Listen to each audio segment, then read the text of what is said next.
So weird. It is like one of the weirdest switchers I think I've ever used. Right. So, and you know, I went live while you were doing that, right? Yeah, I noticed that. You love doing that, don't you? I do. It was T-17 or something like that. Hold on, here we go, said Landfill. So hello everybody. Hang on a sec, I got YouTube noise. There we go. That's better. YouTube noise. Yeah, so I was checking out the chat to see who was in it and trying to respond and see how StreamYard was behaving versus YouTube. And so when we started going live, about a minute later, then I start getting our audio feeding back into my headphones here. So I was like, what's going on? Right. Hey, do that June to infinity thing again. June to infinity thing? You mean like this? You had the picture in picture. Yeah. There's your snapshot, your thumbnail. Yeah, there you go. That's funny. Do you remember Adrian talking about in his backyard taking the shot for the thumbnail and having the neighbor going, "What you doing, buddy?" Oh yeah, it was. It came out, and you could go, "Oh yeah, I could see the neighbor wondering what he was doing for that video." So apparently we're having trouble with your channel, Bill. Your channel didn't start streaming. Why?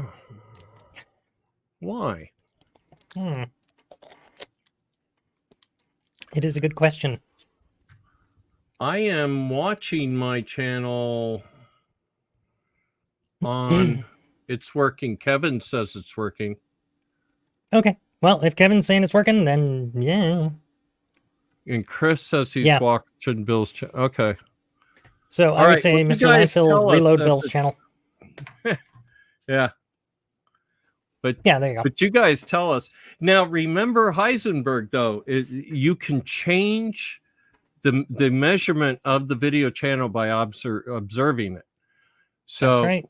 Be careful when you observe our channel, you'll knock us off the air. So that's why I don't monetize. So what were we talking about right before I punched that live button? Good grief. I think we were talking about Coral. We were also talking about 3D printers. We were talking about other things. Where should we start? Coral. What'd you have to do with Coral? Anything? What did I have to do with Coral? Well, I was one of the crazy people that decided to make an operating system for this crazy board. Which I happen to have right here. Yeah, it is kind of crazy, isn't it? It is crazy. It's a completely nutso board. So we had been building kits for a project called AIY. And this was our latest thing that we were doing for Coral, which essentially was the same team. We just branded ourselves as Coral.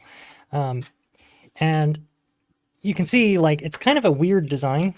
If I take it out of its case, which was so awesomely designed by Matthew. Yes, that Matthew Wilson, who's talking in the channel right there. Yeah, exactly. You can see it's actually made of two parts. So we've got the SOM up on the top, and then we have the baseboard. And in AIY, we were building things for the Raspberry Pi. And so we got it in our heads that we should design this thing to follow the same model. Yes, you, Matthew.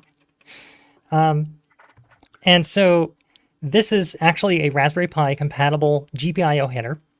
And then we went with the USB-C connectors, a headphone port, Ethernet, and then standard USB. But yeah, like the whole project was geared up to run Linux and be as open source as we could. So the CPU on this guy is actually an IMX 8MQ, which is about as open source of an SoC as you can get. So what this runs in terms of an operating system is a derivative of Debian Linux. Now, unfortunately, we couldn't use the name Debian. I didn't know that. I mean, it's actually, I don't know if it's trademarked or not, but like we shouldn't have really used the name Debian because we were actually modifying the operating system significantly enough and duplicating the upstream repositories that we didn't want to confuse people because this wasn't going to be straight up Debian. except it really plus kind your of was. Google too. You do it Right, your way, right? right. And so, yeah, I ended up taking Debian Linux and we made a few extra packages to layer on top so that we could support things like the IMX8MQ, the HDMI out, the audio, and um, and then also the other chip on this board that nobody really talks about right now, but they probably should because it's what makes this board this board. Right. The Edge TPU, which is Right. sitting underneath this gigantic heatsink. Right. So Right. there's a few stories about how this thing was built. Well, It let me ask real quick. There's a TPU in the Linux operating system is there to queue up and feed information into the TPU and take it back out and pretty much. structure it for whatever wanted to know what the information was, I assume. Yeah, so you would essentially take your existing model, say like Inception or some kind of AI model that you want to do inference with, and you would load it up onto the Edge TPU by way of Google's libraries, which would just push the model out into the TPU and then tell the TPU, go run this thing. Okay. And then it would interrupt the SOC, and then you get your results back. Usually through like some memory interface. I forget which one it is. I think it might be PCI, not entirely sure. Actually, yes, I do know. It's That would PCIe. make sense. Yeah. Yeah. But yeah, I mean, we made some choices with this thing because the massive heat sink. I mean, this is clearly not what a Raspberry Pi does, right? Like if you look Right. at a Raspberry Pi, they don't have a giant massive heat sink. And Well, part of the reason we had to do that is because of the SOM that we chose. It's just a really power hungry SOM, or sorry, SOC. But okay. also, the Edge TPU itself Right. is a gigantic power hog. So during the bring up and development of this board, we were really concerned about like the surface temperature of everything, of all the components and stuff. Right. Like Right. we had to be under a certain amount, even though it's a developer board. We don't want to burn people's skin, right? Oh yeah, if you're going over 85 at a prototype, you've got an issue.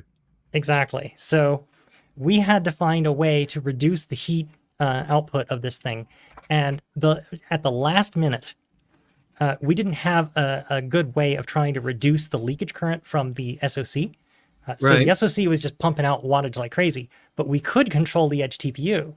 And Okay. so I ended up writing a Linux driver to yank the TPU off of PCIe and then shut down the PMIC that was Okay. controlling the Edge Okay. TPU. And I think we went down like a good 4 watts when you're not What? using it. Didn't you So have a suddenly we're problem okay. with a floating I/O line too? Not on this board. That was actually on glass. Ah, okay. Yeah. Okay. So funny story about that one. We used a TI OMAP 4, and we followed the datasheet. We actually put the chip on the board correctly.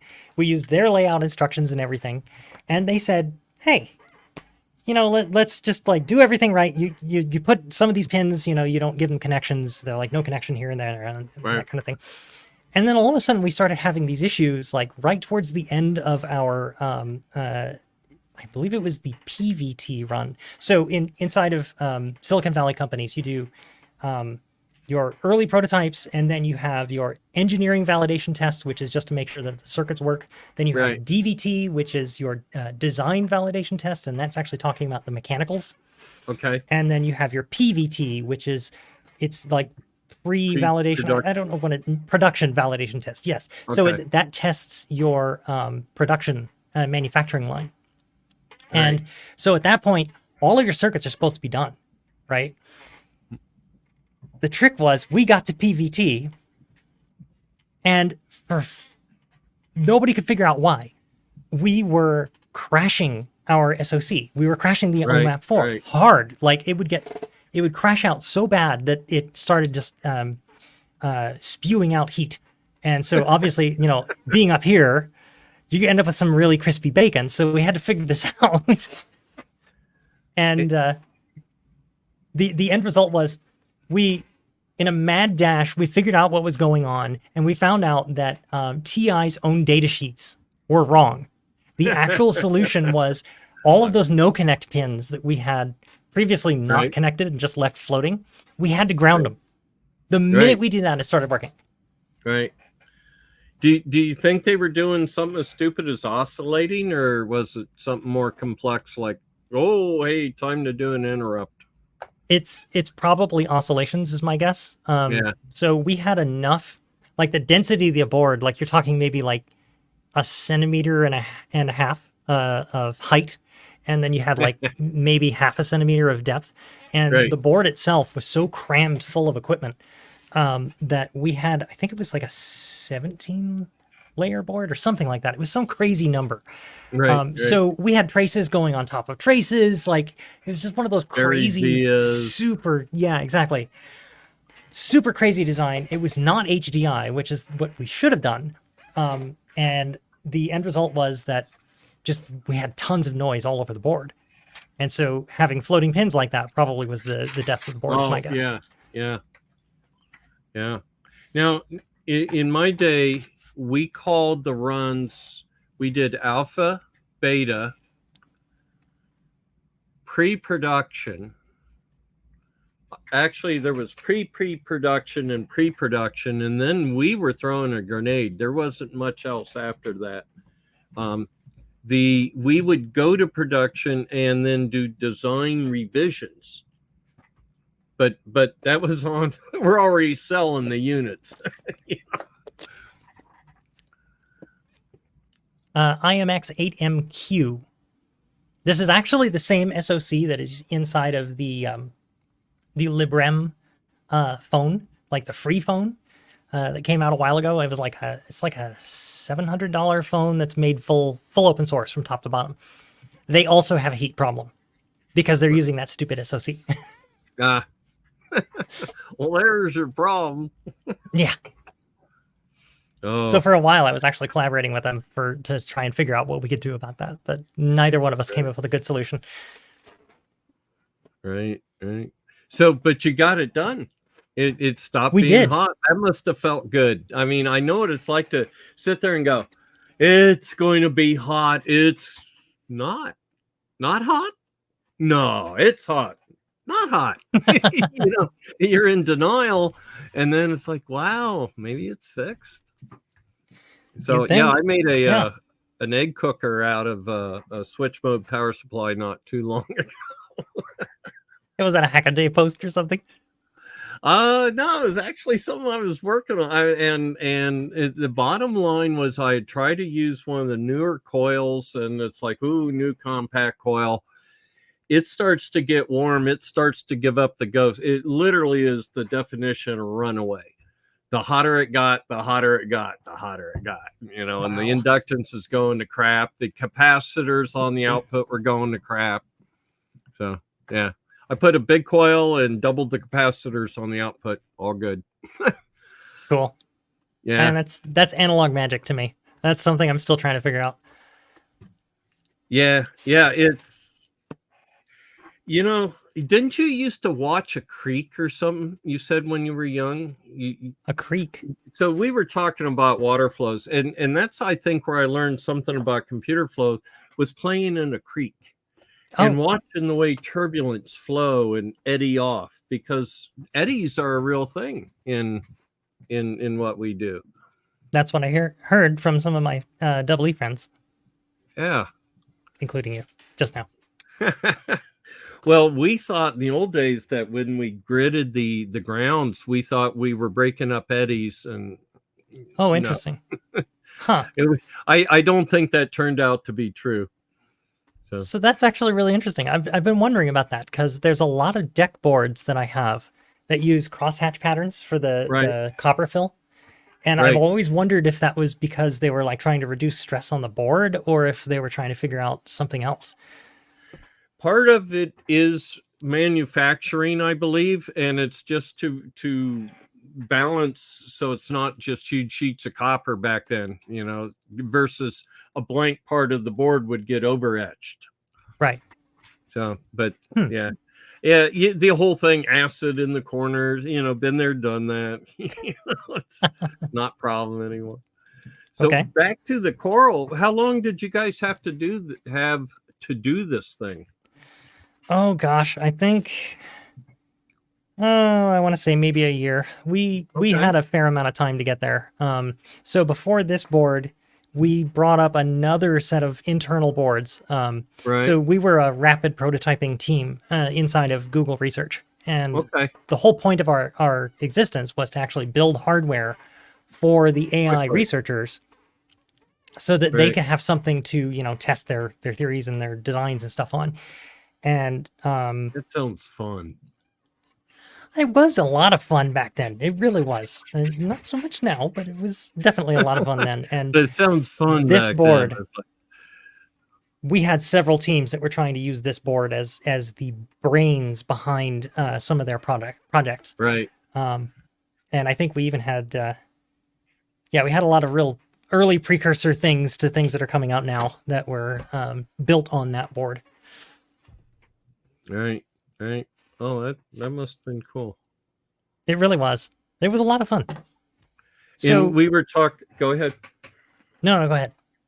Well, I was going to say we were talking before the show that I commented on. You have two edges with connectors, and then unfortunately a third connector on one side, just which isn't bad, but it in the old days we used to try and not reference both sides of the case because the tolerances would add up.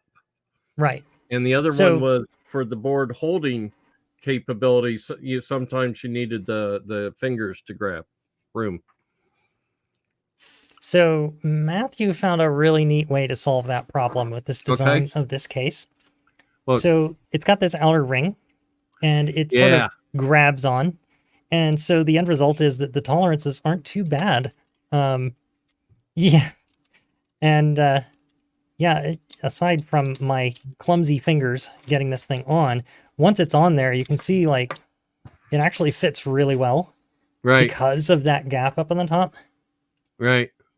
And all the connectors fit with a fair amount of tolerance in there. Like they do slide around a little, but not a whole lot. And Right. Right. incidentally, Matthew and I both, yeah. So Matthew and I both were arguing with our board layout people to try and get all the connections all on one side. And in the end, we couldn't actually do it on this board. We ended up doing it on a later board, but Right. because we were trying to imitate the Raspberry Pi, we had to kind of follow their layout of connectors. So, yeah, Matthew has views on connector placement. I have views on connector Why placement. why were you trying to follow the Raspberry Pi guidelines? Well, we had a lot of people that were doing AI research using some other boards that used similar layouts to this. Sort Okay. of in the embedded space, the Raspberry Pi is kind of like the thing you need to imitate because that's what everybody prototypes with. The footprint, does that Yeah. trigger people to I can stack it with a Pi or something? Well, yeah. I mean, essentially, it's because of where the connectors are. People end up building mechanical enclosures around where those connections are placed, Right. Right. and Right. so between the layout of that and then also this stupid, and I do mean stupid, GPIO header, I know. um, Yeah. like electrical signals being in a certain layout on this header too, like that makes it easier for people to just drop in one of our boards in their project. Got it. So that was kind of the aim there. And we ended up Okay. ignoring that later. Right. Right. Right. So, and what is a TPU? So the TPU is Google's tensor processing TensorFlow. unit. Yeah. It's specific to TensorFlow. So you would actually build your models using TensorFlow and then run them on this TPU. It's essentially a coprocessor that handles running an AI model in a more efficient way than, say, the CPU would, because it has hardware that's specifically designed for it, including like the multiply add structures that you would need to do cascading and a bunch of other things that make the math easier than you would normally do with just a scalar like ALU that's on a Okay. standard CPU. Does it emulate neurons? Well, in And theory, the math does. the I math don't know does. enough about it to Oh, be able to say oh, yes or oh, no. oh, I got you. Yeah, I've seen that I don't Yeah. want to So say that equation, but that so concept. so every node inside of a model Right. has they have an activation function, which is supposed to be kind of modeled around the way a neuron works, because like a Right, right. certain voltage potential and then you're on, and then a certain voltage potential and then you're off. And so inside of a model, you have kind of the same structure. It's not exactly the same as like what's actually in your head, Right, right. but it's close enough to get kind of like the same So it general kind of behavior. distills down and has feedback. Yes, and in some cases, yes. Okay. It All depends on the right. type of model. So if you're talking about your typical convolutional model called a CNN, those are usually just like back to forward. It's a linear path. Okay. But if you're talking about other ones like LSTMs and then some of the newer ones, they have feedback paths that go back into the beginning so that you have essentially memory that you can use for a short period of time. So Right. if you've ever played with like Bard or better would be Chat GPT, and you send it a bunch of messages and stuff, over Right. time it starts to lose the ability to track the conversation, and that's because Ah. we can't give it an infinite time to back propagate all that stuff back to the front and stuff. It's way over my head in a lot of this stuff. No, So you're I mean, doing I a may pretty be good totally job saying this wrong. describing it. So cool. Very cool. Yeah, I got and played with mine. I wasn't going to sit there and train it how to do cards, but I would watch a YouTube video on it doing the Mhm. cards. So I was good with that. So Awesome. and having one to hold, that's cool. Yeah, that's exactly what we built it for. Like it's exactly what you say. Even like we did when we built this thing, we didn't know what our users were going to do. We really had no clue, and Right. we Okay. were hoping that people would come up with really awesome ways to use this thing. And the long and the short of it is, some of them did. They did some pretty cool stuff. Right. And now you said that in past tense. It sounded like, is this still running So production? I say it in past tense because I have not been in the choral business in a while. Okay. So my team ended up going and working on other researchy things. So today I'm actually building operating systems for running models in a secure way, and it's actually all open source.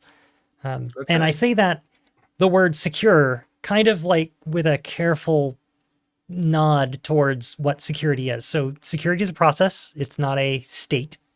Right. But the system that we're using is based on SEL4 and Rust. So it is actually mathematically proven to be secure in the base level operating system of SEL4.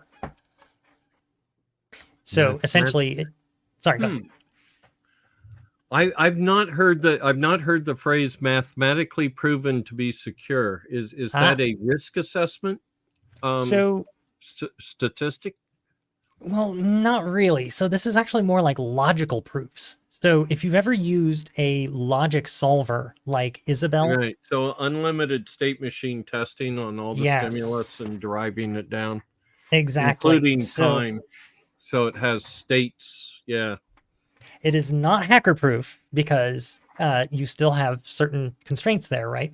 You have to make an assumption based upon certain things that you are willing to accept. So, like SEL4 will not protect you against side channel attacks. If someone decides to go in there and start doing rowhammer on your machine, there's nothing SEL4 can do to help you. There's nothing my software can do to help you.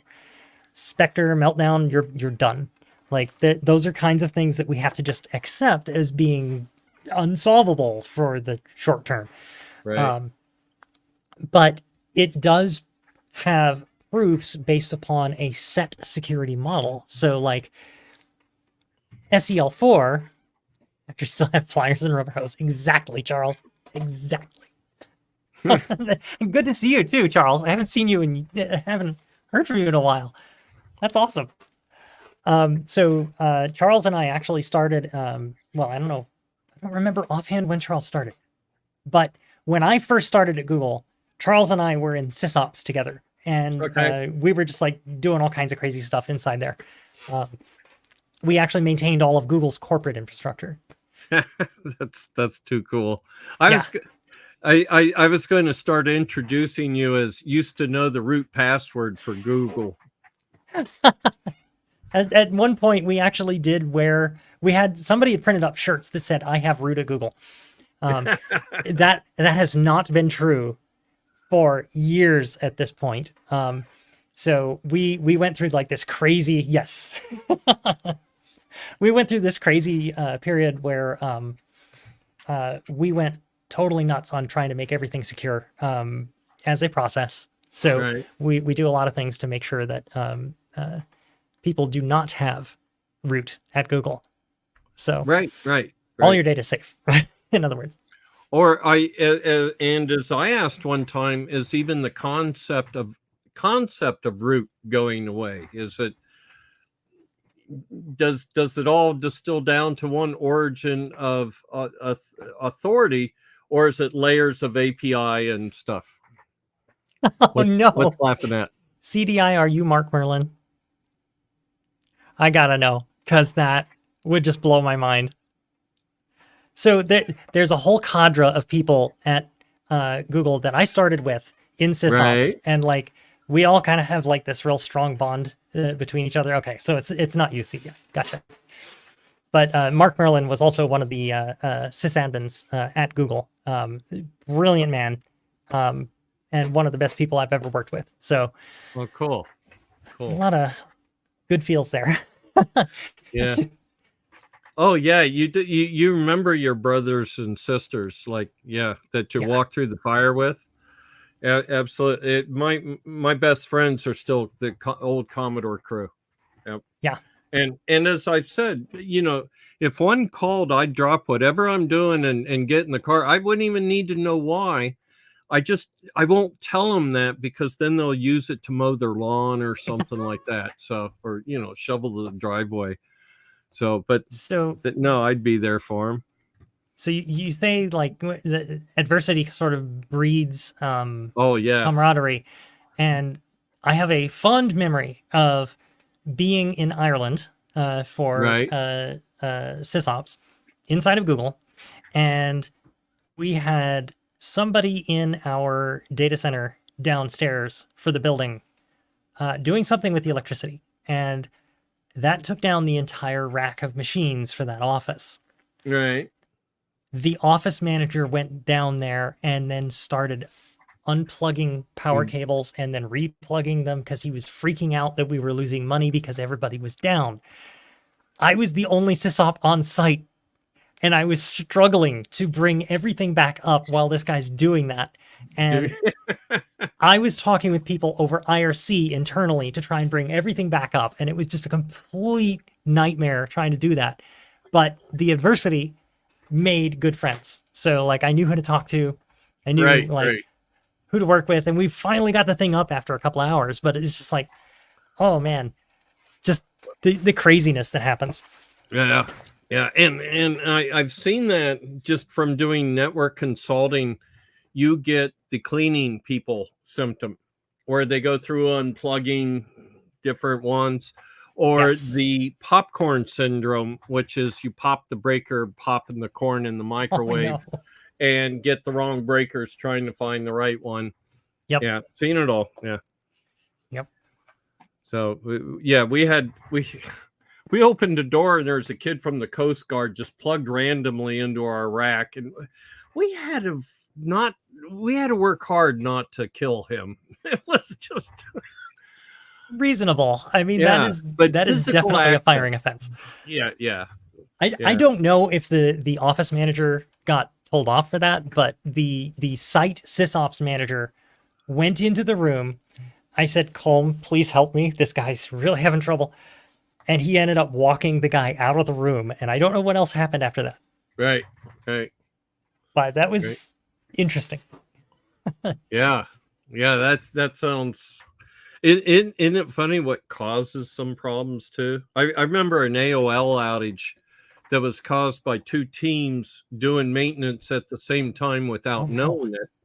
So they sit there and now they're both trying to flip back and flip forward. They're back out their changes, And if they hadn't, like, after 12 hours gone to the cafeteria and like, hey, us too, and figure out what's going on. Yeah. Well, we loved it. I owned an ISP back then. I got like a 10% bump from AOL going offline. Hey, CJ Bear Gaming, how you doing, man? Yeah. So, yeah, lots of good memories, lots of good things, and AOL was totally nuts too. Like you look at if you get a chance, definitely take a look at the Quantum Link talk. Quantum Link Reloaded, I think, that was given at VCF Midwest. AOL was built on top of Quantum Link, and so you can imagine kind of how crazy their setup would be for essentially a national BBS in the early days. And apparently, the early versions of AOL were actually ports of Quantum Link to PC. So they were doing all kinds of insane things like per packet toll, or what's the term? They were connected over AX25 coast to coast. And so they would actually be charged per packet. Per packet, yeah. So like as you're moving over to PCs, you're dealing with way more data because now you're doing like graphics and like pictures and stuff like that. So you can imagine just like the insanity involved. Right. And for a while there, us small ISPs, the big companies didn't have the advantage. If you had 100 phone lines, you needed 100 modems and a POP local to that area with 100 modems, right? So you had to buy offices, and I own like 5 or 6 offices in South Jersey, strategically placed for maximum coverage of the phone lines. And then then later you just plugged in an ISDN line, ported the entire state to it. Yeah. Yep. And then suddenly you just reinvented the ISP. Easy peasy. Yep. You went from being a BBS to an actual ISP. What's that?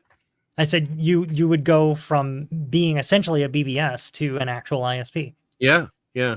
And I never had a BBS, but so I started. But I remember on the ISP, again running off BSDI Unix. I remember the first time 2 modems lit up, and I ran over to a terminal to see who they were and stuff.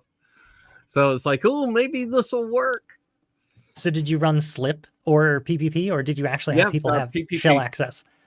Oh, I sold Shell, right? Yeah. And then Shell and Radius became separate things, and then I had to explain that to people that changing your Shell account just screws yourself, and send mail, all that stuff. Oh, NNTP news. NNTP. That's news. Oh, I was always fanning that one with a towel, trying, keep going, buddy, keep going, because it's like NNTP was nuts. It was, and I think I dedicated like 330 kilobits a second to just the NNTP feed. Yeah, I believe it. I mean, I was looking into trying to run one back in the day, and just a copy of NNTPD, and like the instructions for setting it up was like, make sure you dedicate an entire raw partition to NNTP. Not even a file system on it, just a partition of space. Right. Because apparently they had like crazy ways of optimizing how it indexed things and stuff like that. It was totally nuts. Still going strong today, but it's not like what it was. It's not like it was.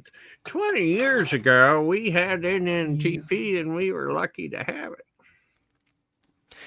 Oh, what was CD-ROM.com? Do you remember that? There was a depository that was... Yeah, that was Simtel. Yeah, so I never actually got any of their CD-ROMs. I actually had, it was like back in the 90s. Good grief. Yeah. But they were like the clearinghouse for PC software. And so they used to have like a way of shipping out CDs to you of like just gobs of their data. But then they ended up putting it up all online. And they had gigabytes of software. Gigabytes in 90s. Right. Walnut Creek, not Simtel. Yes, you are absolutely right. Walnut Creek. That's the name. Yeah. and they ran on FreeBSD, if I They remember, and did. somebody just said FreeBSD. Well, I mean, honestly, I honestly think FreeBSD probably would have taken off a little better if Oh, there it hadn't was been that fine. freaking Yeah. that stupid The lawsuit. Really killed it. Yeah, I use BSDI, but NACnet, Net Access, north of me, he used FreeBSD, and Cool. we had the same kinds of problems. That, it doesn't matter; you're always going to have one. So recently, the NetBSD Yeah. software archive went down, like recently. Oh, So I've been spending a lot of time trying to mirror it. So BitSavers actually did the initial mirror of his copy, and then I started okay, mirroring using rsync over to my server. And I'm okay, hoping, fingers crossed, that we can get a torrent up to get that stuff more distributed. Right now, there is literally just the main distribution site from NetBSD themselves. right. I don't know why there's a big thumb thing. That was really weird. Is that Yeah, something you did? no, not me. I think somebody liked us or something. Maybe I don't know. Huh, weird. Well, It's the machine talking to us. I don't know It's why the that happened. That June was really bot in the bizarre. machine. So we didn't have access to the EU mirror because we didn't know about it. And so everybody in the classic computer Discord were kind of down because NetBSD is one of those versions of BSD that has all kinds of versions for like crazy weird hardware, like what we have in our collections, most of us. Oh, okay. So like when that mirror went down, suddenly you couldn't run your VAX. So I said on the YouTube streamers panel, there's no legal way to run VMS. Well, the Oh, alternative is to yeah. run NetBSD. And you got a But if good the BSD applause mirror off is that. down, Yeah. you're toast. So yeah, mirror Yeah. that stuff, man. You gotta get it up. Break the law. Major Tomo. But Oh no. you made the point that every single machine would not work if they followed if people weren't copying the stuff against the rules of DEC. Okay, so But bit this is savers. true. There is a hobby license for OpenVMS. However, OpenVMS that exists today is built by I believe it's a company called VSI. And they have servers that are built around, if I recall correctly, I may be wrong about this, Itanium hardware that they still deploy and service. And so the hobby license is specific to that version of OpenVMS. You cannot use the same license for original DEC hardware. Unfortunately, HP shut down that hobbyist license, and all of the licenses have expired at this point. So that this is Wow. unfortunate, but there is no legal way to run VMS on actual DEC hardware. Wow. Can you imagine years from now, cars will go through the same thing. The software will be invalid in your car, and it would run if the electronics, if the DRM wasn't, screwing it or something. Well, that's actually a real thing. So I have Yeah. a RAM 1500 from 2022, I believe. Okay. And here we go again. The big thumbs up. Very strange. Um, Nice.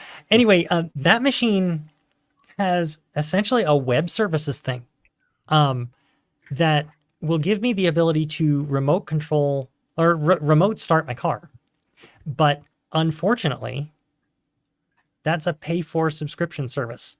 Right. So, like, that's kind of the direction that cars are That's just going. evil. Your It car really is here. is. You are here, and they're paying for a server here as a monthly to not. But it's here. You could yell at your car. It's that close. Yeah. Yeah. Well, that's actually why Evil.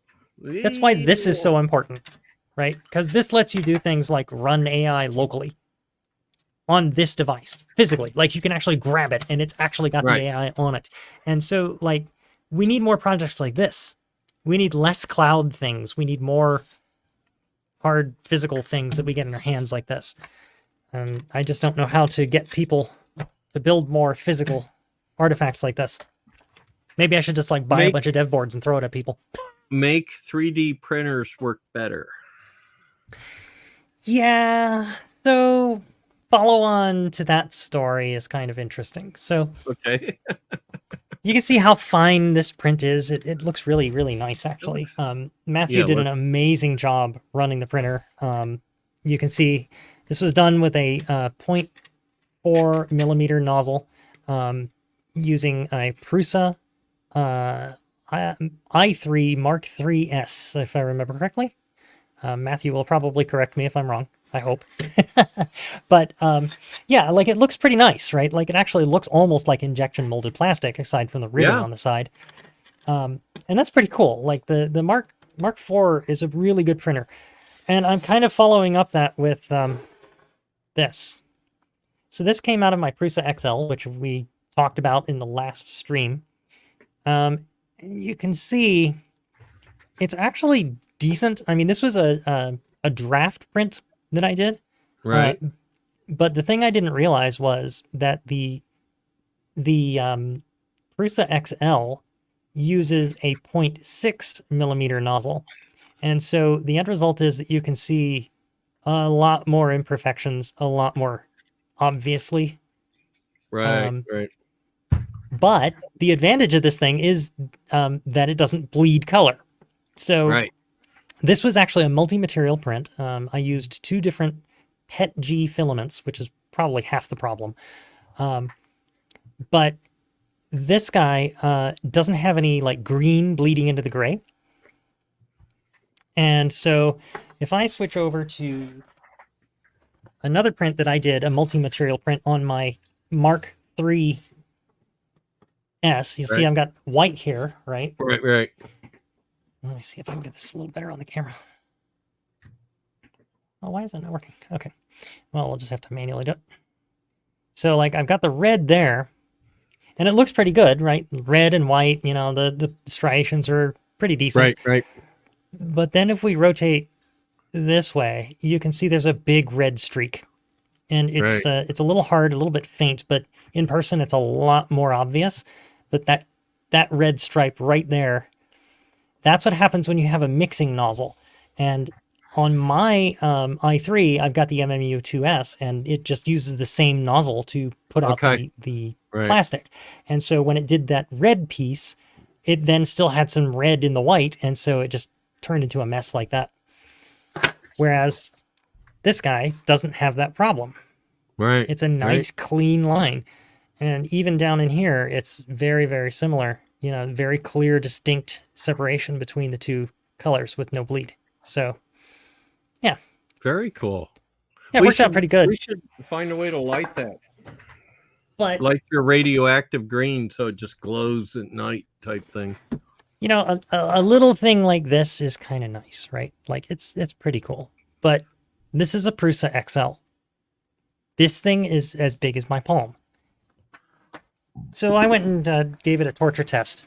Right. This is gigantic. That's cool. Yeah. So this is a giant Gridfinity case that I printed up over the course of 2 days. And you can see with a 0.6 millimeter nozzle, you don't really care too much because you're printing massive things. And the end result is that you have a really nice, giant, usable thing like this tool case that I can use for anything I want, basically. Now, did you get this out of a library of a system for like the different holders and the thing you just showed that went in there, the tray? Yes. So Prusa actually runs a site called printables.com. Okay. And it's kind of a competitor to like Thingiverse or Thingies. Yeah, or, I've used Thingiverse. Yeah. Yeah. And the difference is that these prints are supposed to be verified. So like every time you upload a model, you also upload the G-code that goes with it and you verify the print. So that these will always, or at least the theory is that they will always print. and you don't have bad models or anything, or slicing errors or anything like that, or infinity, or infinity, or like, I don't know, golden spirals or fractals, which, singularities. if you're in the 90s and you have a lovely wish to tick off your local computer sysadmin, you print a PostScript fractal on your PostScript printer and watch as it sits there and computes all day. Right, right, right. So Right. yeah, I mean the Excel is actually turning out pretty good. It's got some issues. I mean, it's not all roses. So like if I zoom in on some of these buckles, you can see one of the problems that I keep running into, Okay. and that is that it doesn't print PETG very well right now. This should be a much more defined Okay. shape Yeah. in here, but you can see it's sort of look like all these little filaments in there. And maybe if I can zoom in a little closer. That's because it's not, it oozes a lot. And part of this is because the filament I was using was a bit I was wet. going to ask if it's because it doesn't cut it off sharply. Well, so they have a solution for that. Yeah. So if you go slow with plastic, it will just stretch out into a giant filament. If you go fast with it, It'll it tear. breaks. Right. And so the idea is that when you're printing this stuff, you should retract the filament out of the nozzle and then move the nozzle away really quick. And that should, in theory, break it. But it takes a lot of tuning to get it right. And so right now you end up with this kind of a mess. It still works. You overwhelm the modulus of elasticity is when it breaks. Yes. Something like that. I don't know. I am not a mechanical engineer or a materials engineer even. I am just a lowly software engineer. Well, I work on operating systems. I suck at mechanicals, but I remember some of the things the MEs would beat me over the head with. So yeah, I can't count the number of times I've had to say, "Did I not tell you I suck at mechanicals? Why are we have? Of course it's wrong. You asked me to do it. It's, I mean, it's nothing hard. I mean, it's adding together tolerance. I do that all the time in timing. I had timing tolerances. How come I can't add, lateral law? Yeah, I don't know. And me reading a tape measure is a joke. I don't know what I do wrong, but it's like I'm like 12, 13, 43, and I'm counting the wrong numbers. What's that? Tape measure? Oh, yeah, you got to have them everywhere if they're going to be. Oh, yeah. I have, Kapton tape dispenser. Okay, now that's just, why? Why do you have that wide of Kapton tape? What's the point? My Kapton tape's like this wide. Right. So let's see what else silly is laying around here. I did get something new today. So you were asking me the other day about a Kim 1. And this came in the mail today. And this is kind of an interesting one. This is a Kim Uno. It is a Kim 1 replica on a little tiny square board like this, with two LEDs, 7-segment LEDs, I should say, and uses an Arduino Uno to actually drive this whole thing and emulate a Kim 1. Well. So yeah, these kits are being made as a replica because you can't get Kim 1s anymore. Yeah, I just gave my Kim 1 to somebody and they don't know it yet. So there's a box heading to somebody out there. Wow, that's cool. Yeah. So and so everybody knows Kim 1 was not designed by Chuck Peddle. That went around a while, but it was a guy named John May in the calculator group. And Peddle will even say, look at it. It looks like a calculator. That should tell you where it came from. And he's absolutely right. Interesting. That's actually a part of Commodore I never think about. What's that? I just the calculator group. I Oh, never think about well, that. same here. Yeah, yeah. It was before my time, and it's kind of like, but when you hear Leonard Trammell talk about that era, where he's talking about the technology and how they've stressed it and did it and had a bug, and yeah, it's amazing. It's like a 4-bit version, a nibble of what you know. I got to use bytes at least. Nibble. Yeah, that's Bites. the. Are you trying to do your No, I'm just logo? being silly. Uh, Nibel. Oh yeah, yeah. I remember having to correct the spelling of your spelling of nibbles at the various VCFs we've been to. It's yeah. yeah. Yeah, people keep using eyes and then ampersands, and it's like, that's not the logo. No, no. But that's okay. It doesn't have to be perfect. I've But already forgotten what you said arrived today. What arrived today? oh yeah. So I've got all these vintage machines behind me. Right. And these stupid things, they use 1970s proms. And a lot of these proms have not been backed up or recorded anywhere. So you'd think, all right, well, let's just go and grab your typical TL8266 or whatever the model number is, Right. TL8662 plus uh, double EEPROM reader, right? Well, unfortunately, this is still too new. These machines behind me, they don't just use 5 volts. They don't They're just 3 use voltage 12 or volts. more. They use 5 volts, negative 5 volts, 5 volts, and 12 volts. 12 volts. Right. So trying to read one of those with this guy, which only gives you a 5-volt rail, is basically a non-starter. So I started looking around, and well, this thing came today, and it's heavy.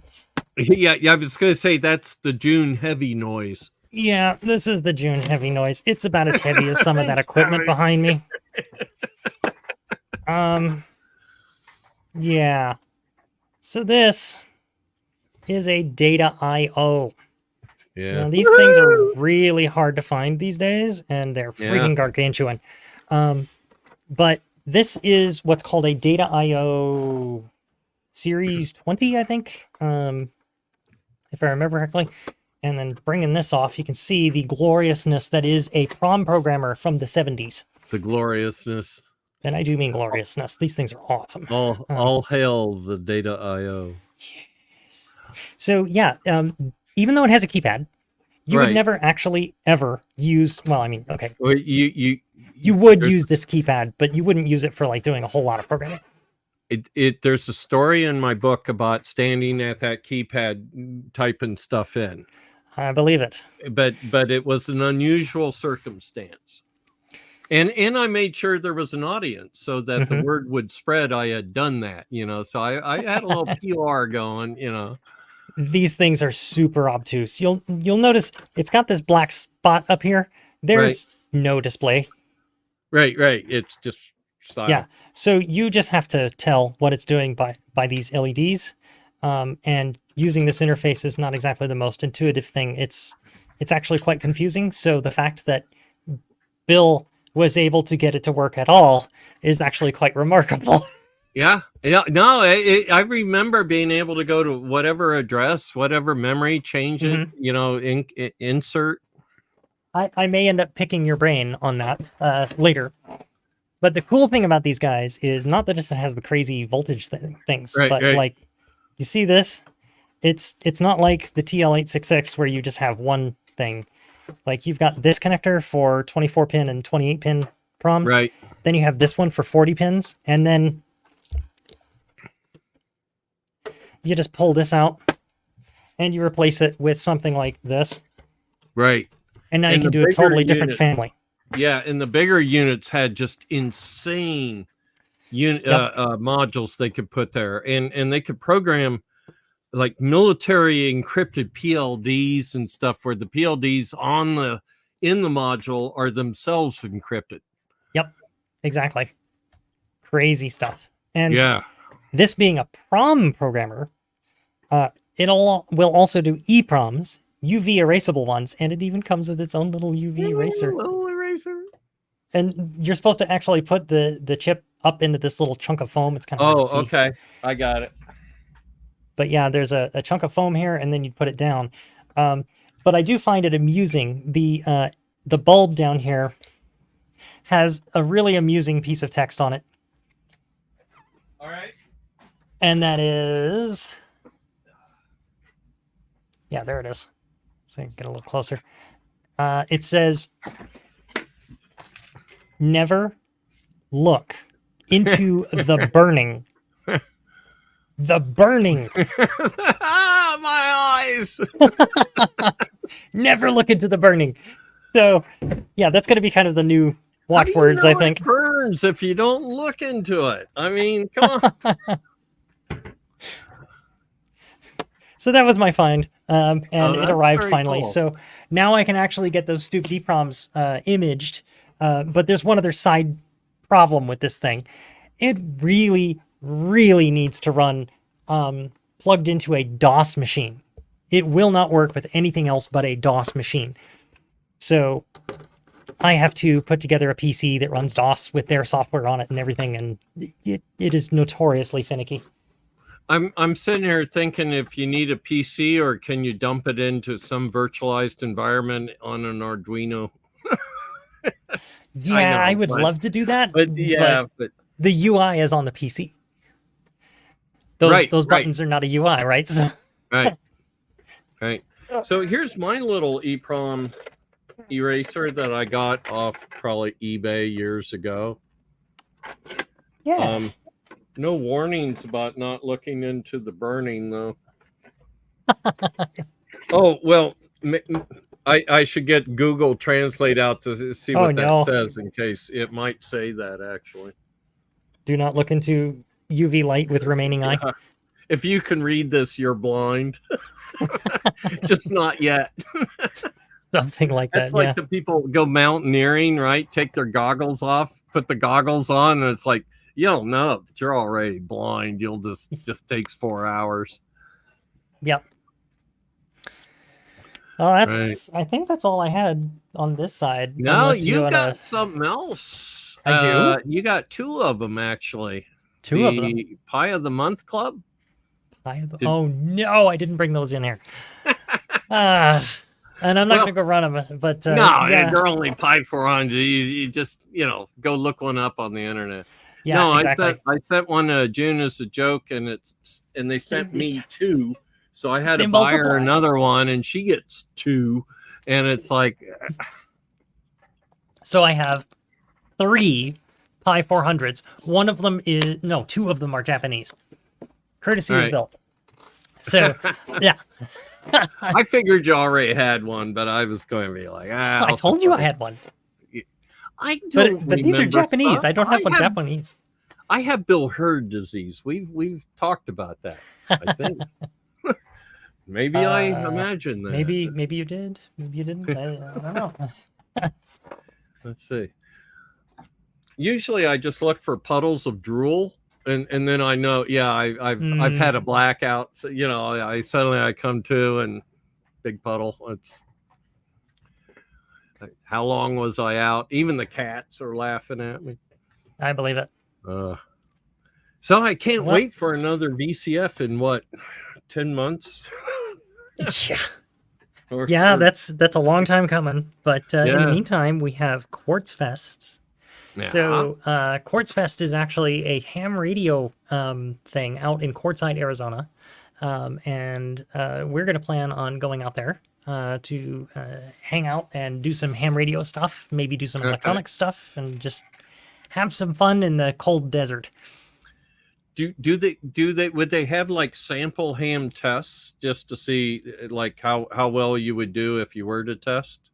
Honestly, I would expect them to have testing at the site, to be frank. That's that was an organized thing. My real question. Yeah. Would it be? Hams are known for that. Like anywhere we gather, we tend to have testing. So okay. Between ham fests and non. Since we don't need to know Morse code, and that's right. You don't need to know it anymore. Right. And if I could learn probably the laws, I assume the rest is electronics mostly. Yeah, it's mostly electronics. Like, how does your antenna work? How does transmission theory work? Like, what frequencies can you transmit on? Right. Yeah, it's like, And what I okay, don't know that's is easy. the KU band is between, I've forgotten all my bands, Well, you won't be tested on that. You'll be tested on things like the band plans. So like 20 meters, 18 meters, 5 meters, those kinds of things. And that's all about how long your wavelength is on your antenna. Right. Or So so calculating quarter wavelength and stuff like that. yeah, yeah. All right. So yeah, you won't go up into KU or anything like that unless you're doing something crazy. Well, Which, yeah. your bill, Yeah, sure. Well, I let's would balance expect you it to do off. something crazy. So, yeah, the when I took my TV repairman's test to be a TV repairman in New Jersey or in Indiana, you had to test, and I had to be able to generate like what's the sound carrier for channel 8. And it's like, okay, take channel 6 at 54 and add 6 gig meg per channel. Yeah, Oh, about Colonel so here's an Hardware. interesting question. Yeah, so the lieutenant colonel, honestly, I have been looking for one for a very long time, but I have never actually used one. Have you ever used one? Used what? A lieutenant A colonel? lieutenant colonel? No. So it's a CMD, not a CBM, a CMD Which came peripheral. after my time. Yeah. Yeah.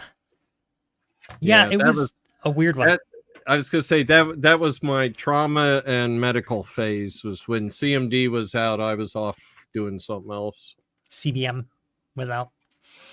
What's that? Commodore Business Machines, CBM. Yeah, well, they were gone or Yeah. on their way out, and then it was CMD you were talking about, right? Yeah, it was a different company. Right. Did I say CBM? You said CMD. I thought you said CMD. Okay, we're both confused now. We both have. All right. So the question is, if you're running Hamming code, is there enough error correction information to recover the conversation?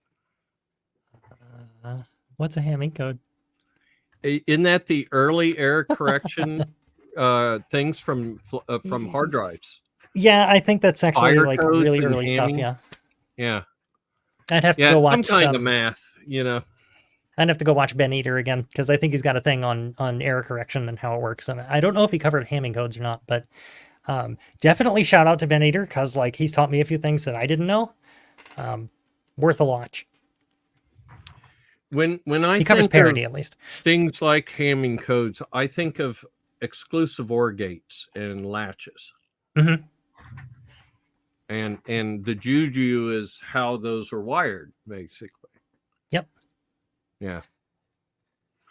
And you could design it to not be externally readable by the logic analyzer you were talking about. Huh. The stimulus thing, I'll bet if you designed it right, you can't get to the internal state. I'll talk to you offline. Actually.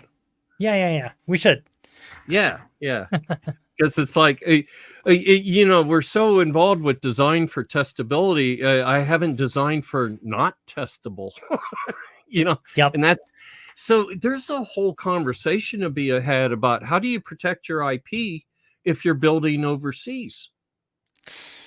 Yeah, that's actually a real big question. That's actually something we're trying to answer on my team right now.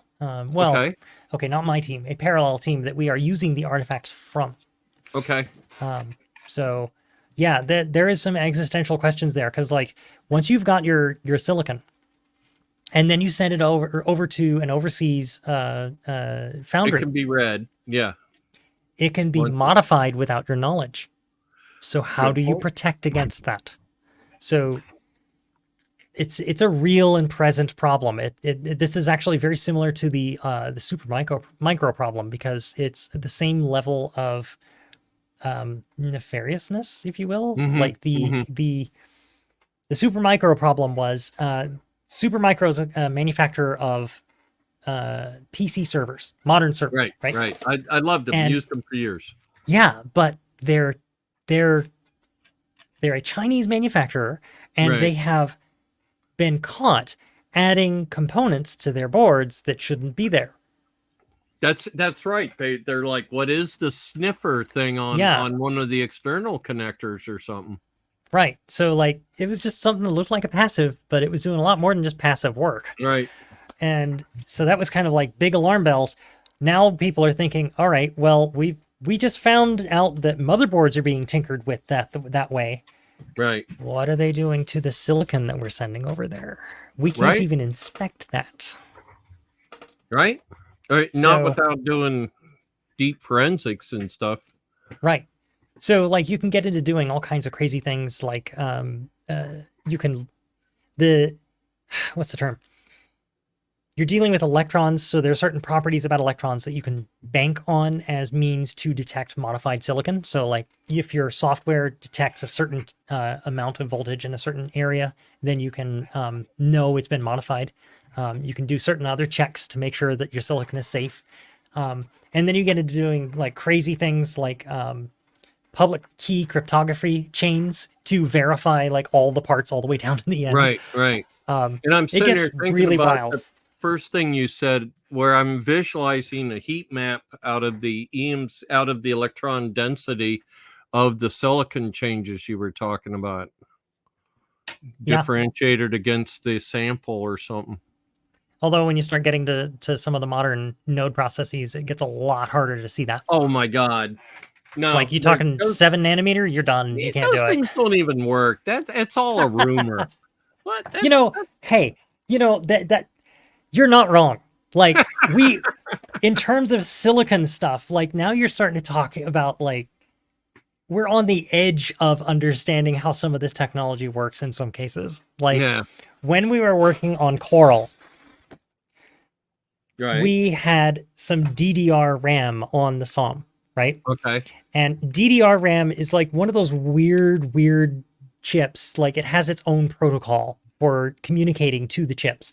And Right. it's a lot more complicated than say just a DRAM style refresh, RAS and Right. CAS, Right. right? This is some kind of like crazy thing that technically shouldn't work but does. And it's getting to the point now where when you have DDR on your machine, you have to have the manufacturer of the RAM run a generative program that tests your RAM and your DDR controller at the same time to generate a program to teach the controller how to train itself how to talk to these DDR chips. So it's like generating results. Right. And And if there's an error in that process, the result is a few hundred picoseconds of skew or something. right, or you just end up with chips that just stop working. You end up with random weird failures in your RAM because Right. like Right. all of a sudden you're dropping bits on the floor and you don't even know it. Right. So Right. we had four different, well, we had some number of, I can't remember the exact number. We had some number of different providers for the chips on these things. And we had a room filled with these just running memory tests because at Right. one point we could not get the DDR Been to there. sync up. Yeah. Yeah. And I remember the juju that went into some of the DRAM testing in the 80s, Mm-hmm. where they looked at the actual physical layout, and the layout's not linear, so it'd be like cells 1, 5, 7, 13 or something around a bit. And knowing that, they would drive all these bits high and see what happened physically to the bit in the middle, right? And it'd get Mm-hmm. drug along or it'd stay fine or something. And so I remember the software guys talking with DRAM designers to say, how can I break your part? And that's cool. Cool. Yeah. And I out of habit, like when we were doing the 128, I was all the time adjusting that power supply down to 4.75 and up to 525. I wanted to make sure I wasn't accidentally testing something that won't work in production because I'm using the same power supply all the time. Yep. For us, Um, it wasn't voltage; it was actually heat. So we had some of these in a chamber that we would adjust the temperature on to see what would happen to the DRAM training, not DRAM, but DDR training, based Right, upon the right. differences in temperature, because the distance and the way this chip is manufactured, like you have to deal with the temperature variations. Like it's nuts.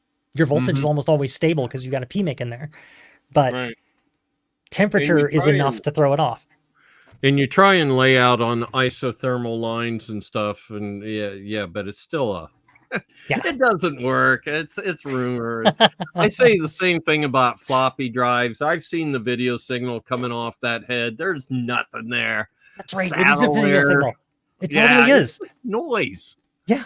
It's entropy. It's So the funny story, actually, I was trying to troubleshoot one of my 1571s back over there, and there we go again. There's the mystical thumb. Let's try yeah. that again. Who's doing the thumbs? There we Tell go. us. Okay, so it's like some mystical AI somewhere in StreamYard that is doing that. Oh, And I that. don't know why. That is really bizarre. I feel violated. Oh, wow.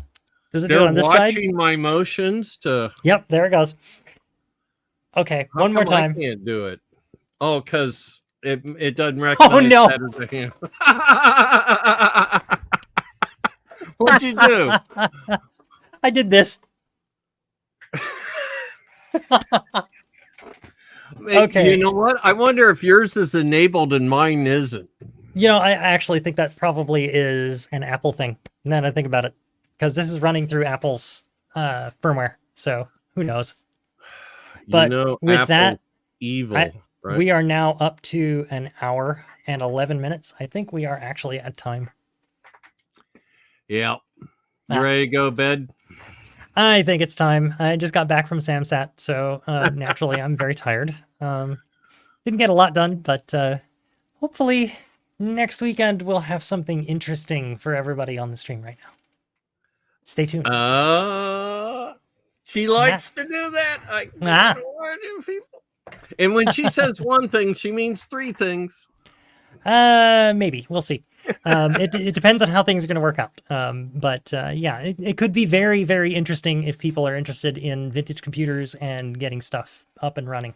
SamSat is actually a very awesome place to volunteer at.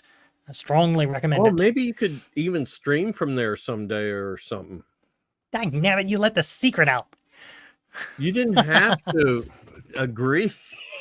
Dang nabbit, I made the secret. You could have said, okay, like, quick, that's we'll impossible. Just do this. Yeah, there we go. Okay, now I'm not here. I'm not here. No, you just, all she had to do was, well, that's unlikely. Except, you know, us people that aren't used to not tell them the truth is, will that be unlikely? Anywho, thanks folks for joining. It was a pleasure everybody. again. Yep. And we'll see you maybe next week. Let's keep doing this. Yeah, absolutely. See ya.